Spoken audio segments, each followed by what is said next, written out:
go to Swan House on the other side.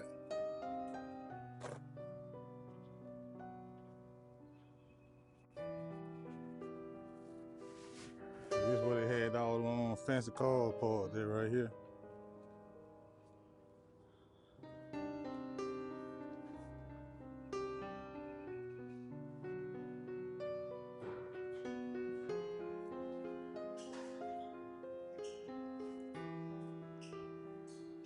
Oh.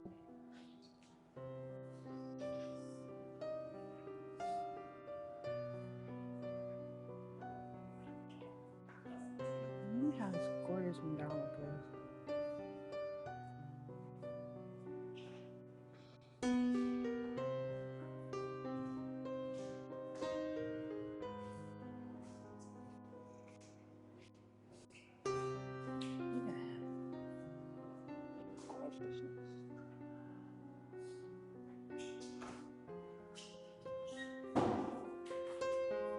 Excuse me.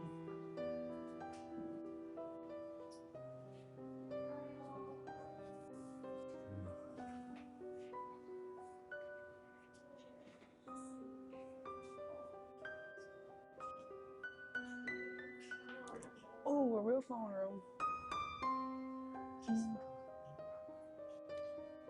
Yeah, this would be a Southern library, and that's a phone room.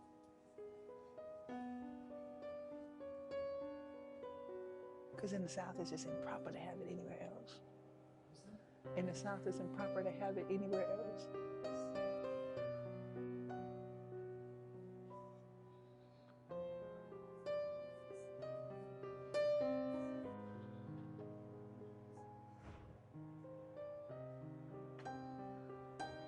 Look, my parents had one of them.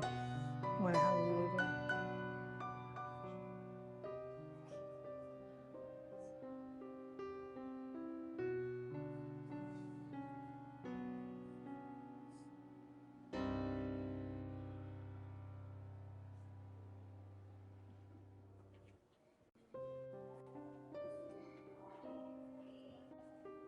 Encyclopedia of Biblical Literature.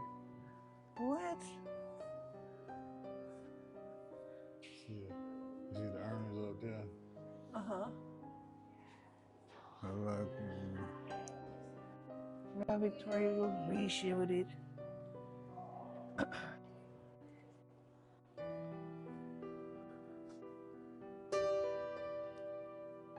man.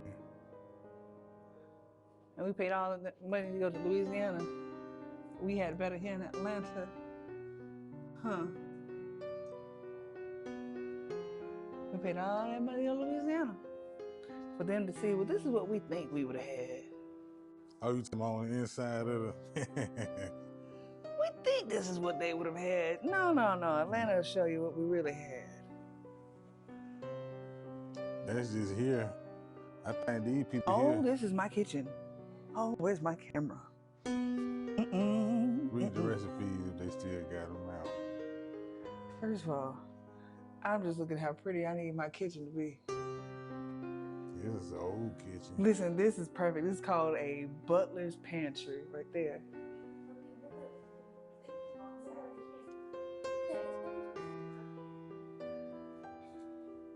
There's another one. Here's where you had to clean up. This is your wet area. This is the wet area of your kitchen. Oh, you see the cast iron? Uh-huh. Of course you had to use a good cast iron. Oh, they got a couple of good cast iron.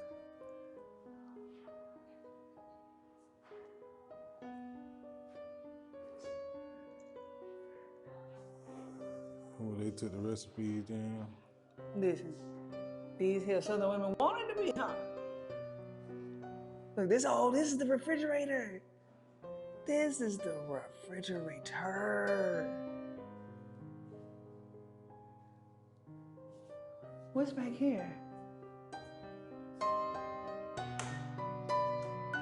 Oh, it's time for a little action room. Okay.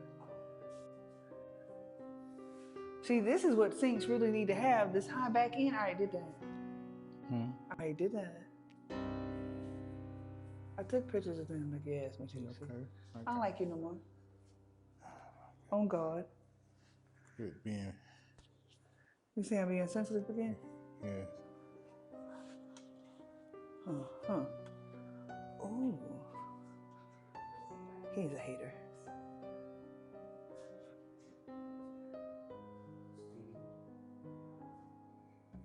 Look at that. Ooh.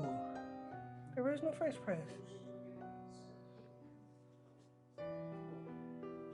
Oh, they had a lot of dishes. Oops.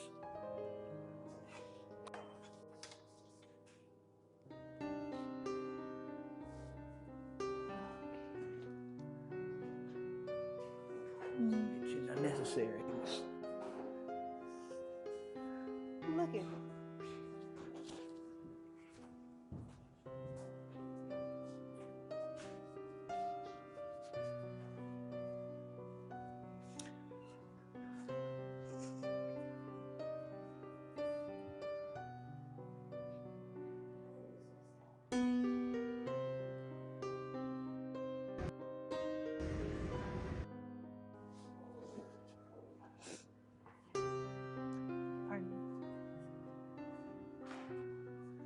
Not a Negro holding up a table. Hey, you see the niggas holding up a table?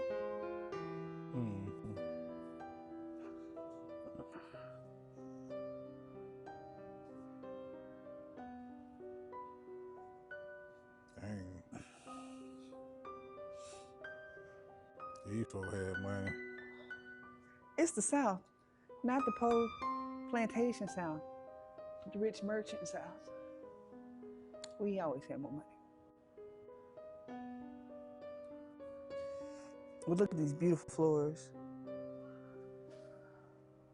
I think that's the fake floor. Look how pretty this is.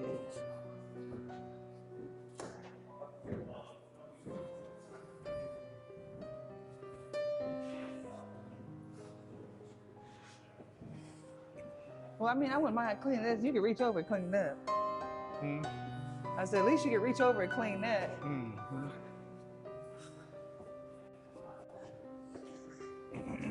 Yeah, I think those are the original floors.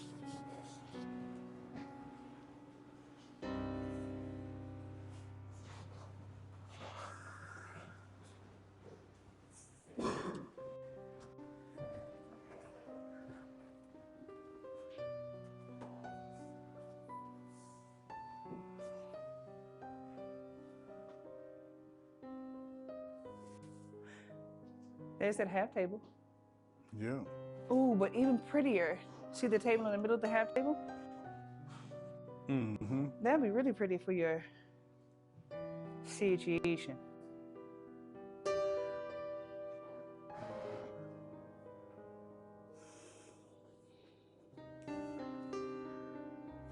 Look at this.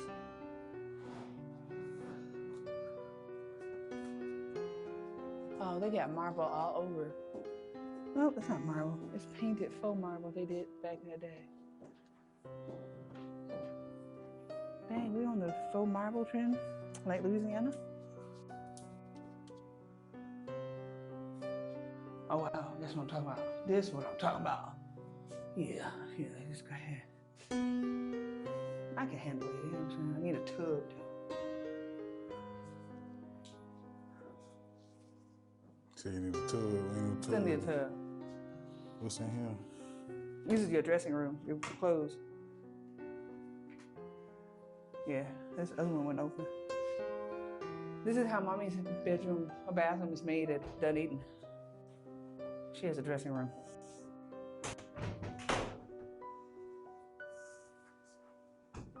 But there has to be a soaking tub somewhere. Honey, here's another closet. It opens? Uh-huh. Well, this one does, that one doesn't. That'd be a trap door. Okay. They using it for storage. Probably coat.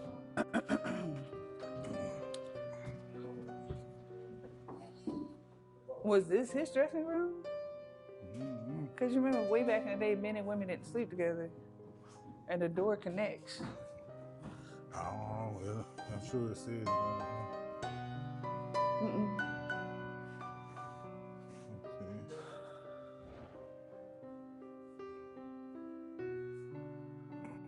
Why do all the white people keep leaving so fast when we come in rooms? Were they thinking that they get this light if we go back to slavery?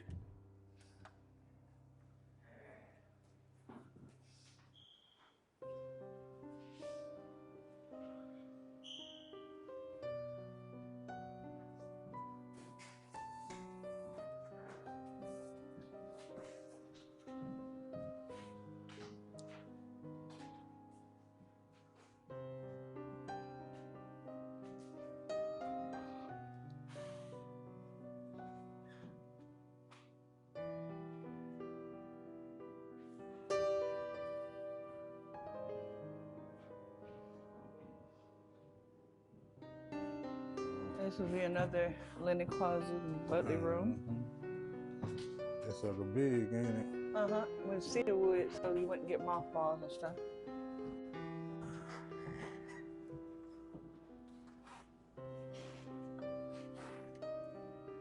I think they use this room as a daycare.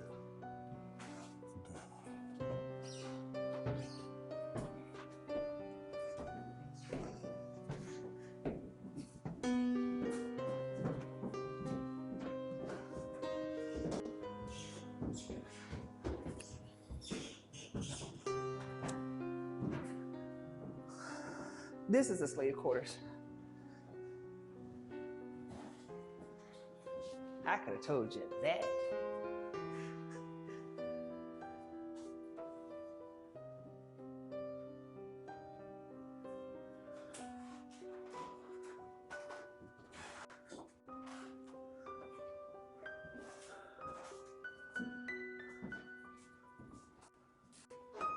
Was that their shared bathroom?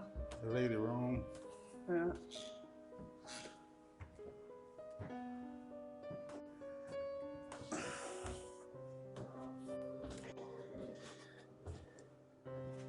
Yeah, and a bathroom. Well, men had to stay different than women.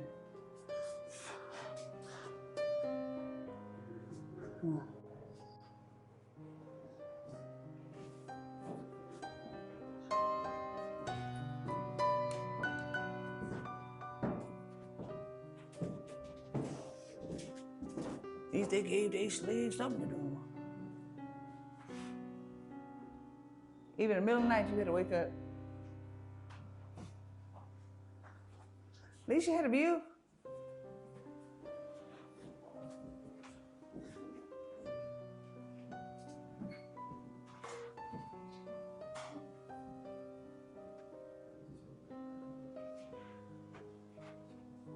When film producer David O. Selznick embarked on his adaptation of Margaret Mitchell's novel, Gone with the Wind, he aspired to present an authentic portrayal of Mitchell's characters, particularly the leads. After 1,400 screen tests, Selznick chose Vivian Leigh to play Scarlett O'Hara, the headstrong and cunning Southern belle whose relentless determination, fierce survival instinct, and tumultuous love life shape her journey through the Civil War and Reconstruction periods. For Rhett Butler, the complex, roguish, and astute anti-hero whose charm, strategic wit, and unapologetic pursuit of self-interest define him, Selznick went with his first choice, Clark Gable, the King of Hollywood. However, there is little information regarding the casting of Mammy, O'Hara's enslaved nursemaid and housekeeper, a central figure in the novel because of her loyalty, outspoken personality, and strong moral compass. Though the role eventually went to Hattie McDaniel, an actress and radio personality who would become the first Black woman to win an Academy Award. Another woman, Elizabeth Lizzie McDuffie, was initially thought to be cast. Initial reports, such as an article from the Washington Herald, said that Selznick chose McDuffie for the role because of her size and ambition. McDuffie, a personal cook, maid, and informal advisor to President Franklin Roosevelt and his wife Eleanor, auditioned for the role and was columnist Walter Winchell's favorite choice. She was also Margaret Mitchell's choice for the role. Mitchell and McDuffie became acquainted after Mitchell wrote McDuffie in July 1937. In her letter, Mitchell asked McDuffie to visit her because she wanted to talk to her about her acting experience. I was very glad to learn your address from the story about you in this morning's paper, for I have been wanting to get in touch with you since you phoned me several days ago, she wrote. Of course, I want to see you and hear about your moving picture experiences. Would it be possible for you to come to see me this afternoon between 4 and 5 o'clock? I expect to go to the country for a little vacation tomorrow and may not return before you leave Atlanta. While McDuffie's desire to portray Mammy in 1938's Gone with the Wind went unfulfilled, her role as a domestic maid and her close association with the Roosevelts accorded her the platform to become an early and successful advocate for equal rights, civil rights, and workers' rights for African Americans. Born in Covington, Georgia in 1881 to formerly enslaved parents, McDuffie had a passion for theater from a young age. In her youth, she developed programs and wrote plays while attending Summerhill School in Atlanta. Besides assisting in the production of religious plays at churches and directing children's plays, she also undertook public speaking lessons. Following high school, McDuffie earned a bachelor's degree from Morris Brown College. However, despite her qualifications and experience, the early 20th century South denied many opportunities to her as a black woman. Consequently, she found work as a maid for affluent Atlantans. Eventually, McDuffie went to work for Edward and Emily Inman and their two children, Hugh and Edward Jr. She served 3 decades. McDuffie still worked for the Inmans when they relocated to a new residence designed by architect Philip Trammell Shutze in 1928, an estate currently known as the Swan House, until 1933, when President Roosevelt offered her a job. McDuffie had been introduced to President Roosevelt when her husband, Irvin, became FDR's valet in 1927. While in the Roosevelt White House, McDuffie decided to become FDR's assessor, or self-appointed Secretary on Colored People's Affairs. She had lived through the Atlanta Race Massacre of 1906, and one of her friends was among the estimated 25 to 40 African Americans killed. This harrowing experience ignited her passion for racial equality and African American workers' rights. My job at the White House became more than just a job. It became a small crusade, perhaps because I remembered that fearful march of my people from South Atlanta, McDuffie said. As the president's trusted informal advisor, McDuffie facilitated communication between FDR and black civil rights activists such as Edgar G. Brown and Civilian Conservation Corps, Mary McLeod and Akab Bethune of the National Youth Administration, and Walter White, the NAACP's leader. White, an Atlanta native, White brought to President Roosevelt's attention the unjust incarceration of 3 African-American World War I veterans implicated in the Houston riots of 1917, which began as a protest against police brutality. McDuffie supplied Roosevelt with additional details and context on the riot, which led to a pardon for the 3 prisoners. McDuffie also actively campaigned for President Roosevelt in the 1936 and 1940 presidential elections. In 1938, McDuffie voiced her support for thousands of black women protesting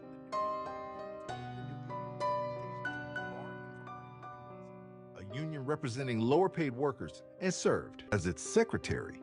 McDuffie died on November 27, 1966, and was buried at Atlanta's Southview Cemetery.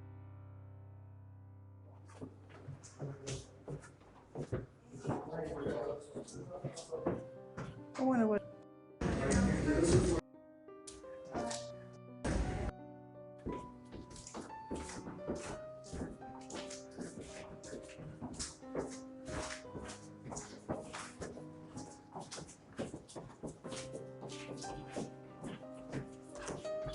Here you go, right here.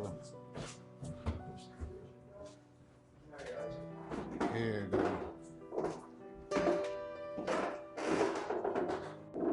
Well, you see all the trade.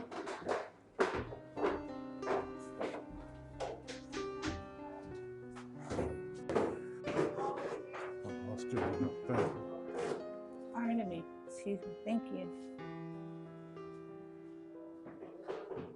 These folks had money. Look at that.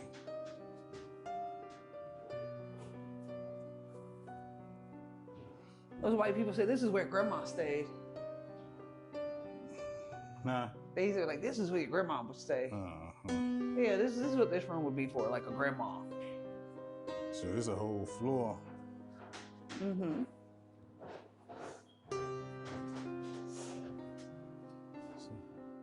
So yeah, we go around this. So this is his private art Mm-hmm. of Chinese pure bone china. Pure what? Right here. Canton, China. Mm-hmm. I think we go your way. Go which way?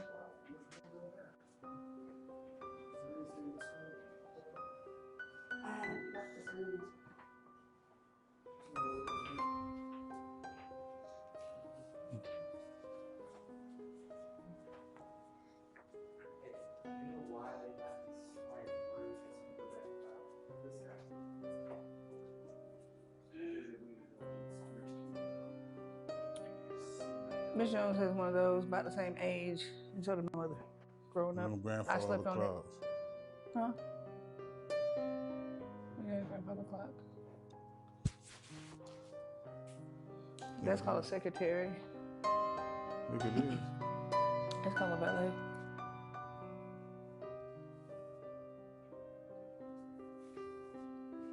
Let's see what's back this way real quick.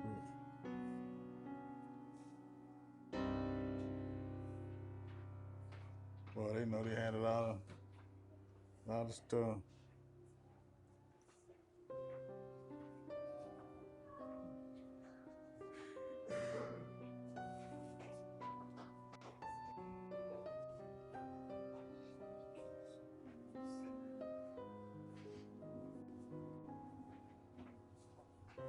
That's a bathroom.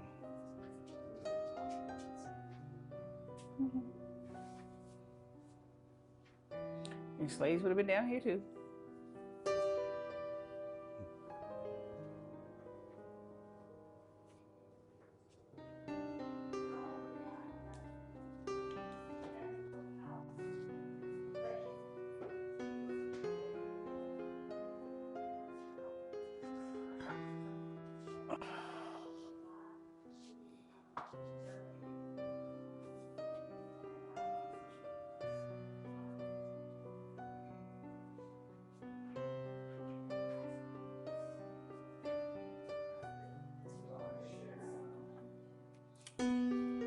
Was we this way? Huh? I done got lost. No, we haven't seen this way. We're collecting teacups. Go ahead, go that way.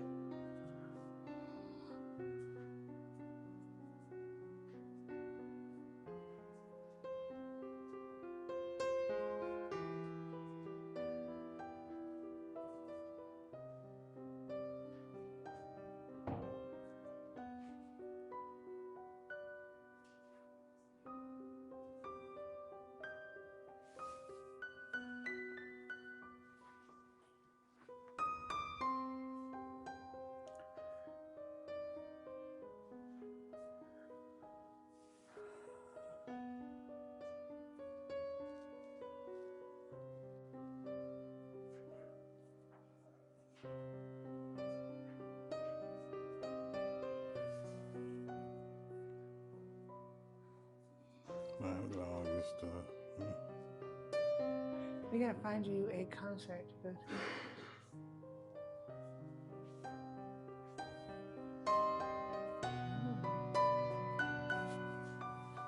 Look how pretty that is.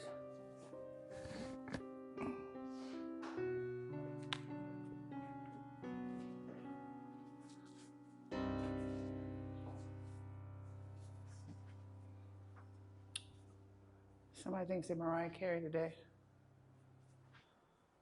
No, we was already in here, nigga. Yeah.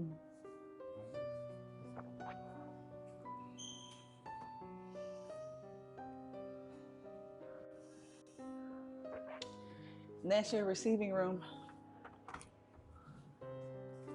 We don't. At all. Royalty as in Africa, yes. Descended directly, no. But that's what Christianity comes in. People are like, oh, King of Kings. Anyway, moving on.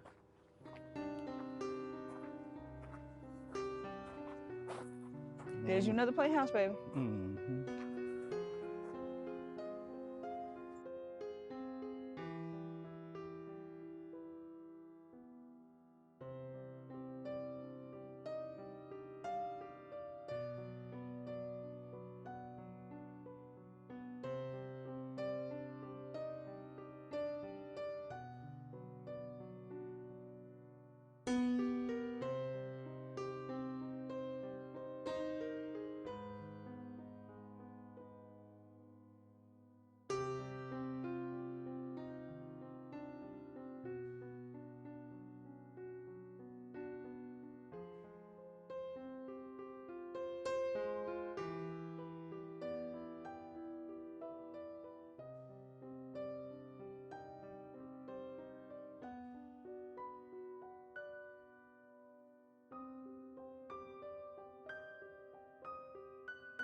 twinkle.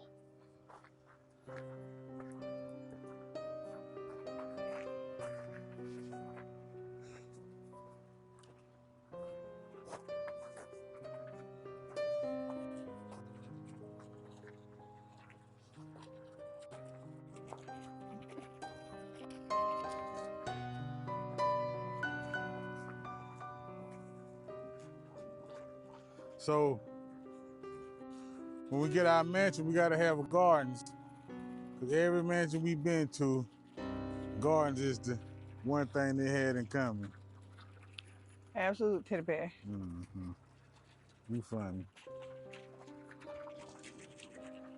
See, I just need my fire pit to go next to your fountain. Huh? I just need my fire pit to go next to your fountain. Uh-huh.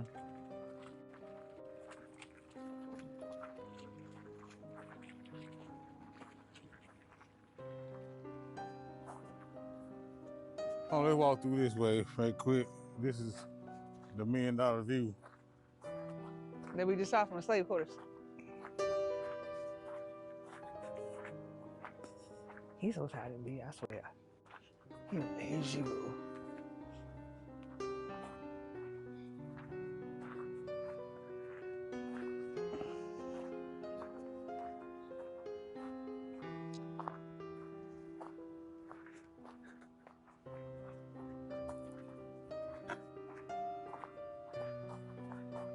Patients ain't never happy when you be the best assistant. They still be like, assistant better. There's that round window. They were just looking at it.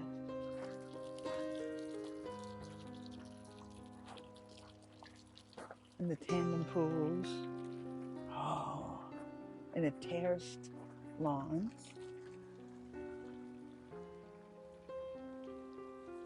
And that will be where the servants come out to serve guests. Look, there's lions.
Welcome to the wood cabin. So this is the pie cabin. You go by and tell me you're gonna make me when we go on blocks. Mm-hmm. It's yours right here. First of all, Fat and I, we can be down some this big. It's being fat. Fats and I.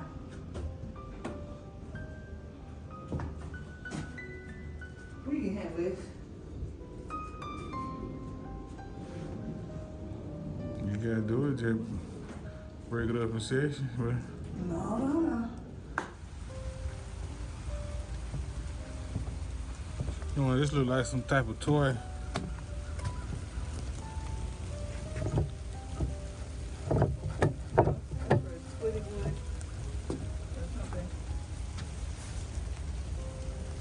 There ain't no toys out here, boy. Roll me in. Rough houses. Yeah. Would they install a French sprinkler system?